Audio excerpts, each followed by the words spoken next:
Tere! See on meie selle aasta FLL-i robot. Meie robotil on 2 suurt mootorit, 2 väikest mootorit ja 2 valgusandurit. Selle valgusanduriga jälgime joont ja selle valgusanduriga vaatame, mis värvi on lisamootoritel siin see värv, et me robot teaks, mis väljasõit nüüd algab.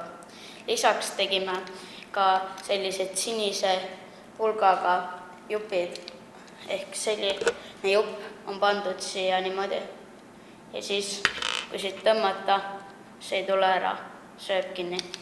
Kui peale panna, siis kui lihtsalt see ei tule ära, aga kui sa tõmbad jõuga, tuleb ära. Lisaks tegime ka sellise kujutise roboti eestosast, me teaksime, kui kõrge peab lisaraam olema, et see ilusti siia peale käiks. Siis saavad teised, kes ehitavad, teada, kui kõrgel see täpselt robotil on, et ei ehitaks mõttetuid valesi asju ja pärast ei peaks ümber ehitama. Lisaks tegime küljelt lahti käiva asja, me saaksime rattaid puhastada, kuna rattad lähevad mustaks. Esimest aastat me kasutame selliseid rattaid, varem oleme kasutanud selliseid rattaid.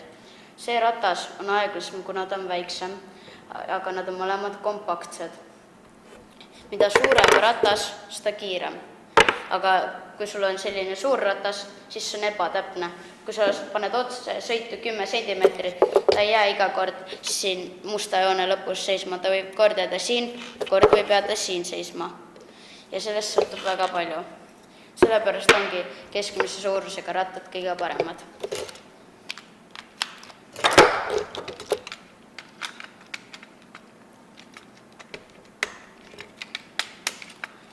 Lisaks kasutame me ka selliseid asju, et me saaks sõita ennast vastu missiooni sirgeks ja oleks ühes kohas.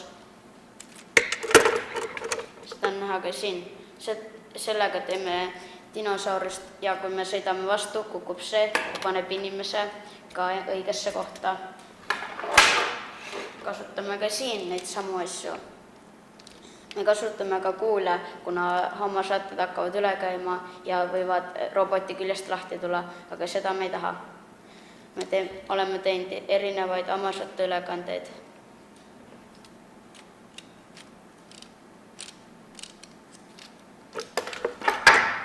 Siin ei ole hammasratta ülekanne, siin on nendest juppidest tehtud ülekanne ja siis on viidud siia. Ja lisaks kasutame mitmes kohas väljalaske jaoks selliseid raame, et robot oleks ühes kohas ja saaksime kiiremini startida.